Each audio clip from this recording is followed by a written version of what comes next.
පුංචි කාලේ ඉඳන් මම හරිය බුද්ධිමත් ළමයෙක්. ඒ කියන්නේ මට මතක ඇති කාලේ ඉඳන් මේ වෙනකම් මම ගත්ත හැම මෝඩ තීරණයක්ම මම ගත්ත හොඳට හිතලා බලලා.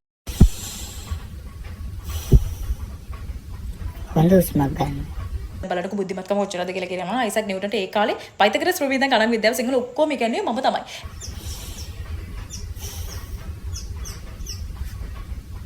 හොඳ උස්මක් ගන්න. අයියර අයින්ස්ටයින් ගලුවට දියුල් ගෙඩිය වෙනකොට යුරේකා කියලා කෑ ගැහුවෙත් මම තමයි. හොඳ උස්මක් ගන්න. කාලේ මම හරිය බුද්ධිමත්. ඒ කියන්නේ මට මේ කාලෙත් හොඳ බුද්ධිමතෙක් වෙලා ඉන්න තිබ්බා. හරි ගියේ නැහැ. මොකද නිින්ද මට හරස් තුනයි. කියන්නේ නිදේ ගන්න ඕන තැන් වලයි ඕන නැති තැන් වල හැමදාම මම කරේ නිදේ ගත්ත විතරයි. හොඳ උස්මක් ගන්න.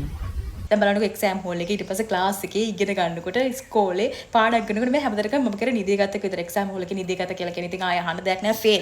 ෆේල්. අන්තිමට හොඳට හොයලා බලලා හොඳම නැති තැන් වලින් ඩිප්ලෝමා හැමත් ගන්න කියලා සමහරව තාත්තයි කැමැත්තට කරා, සමහරව අම්මයි කැමැත්තට කරා, සමහරව මගේ කැමැත්තට කරලා අන්තිමට මම කැමති නැති වුණා. ඊට පස්සේ ඉතින් ගෙදරට කිව්වා මට ඩිප්ලෝමා එකක් හරියට ගන්න හම්බුණා. ඊට පස්සේ මට උනේ අන්තිමට ෆෝන් එකක් ඉස්සරහට ඉල්ලලා මෙහෙම කියව ඉන්න එක විතරයි. දැන් ආයිත් හොඳට උස්ම ගන්න. මොකද මට හැම වෙලාවෙම කියන්න බෑ හුස්ම ගන්න කියලා. හුස්ම ගන්න.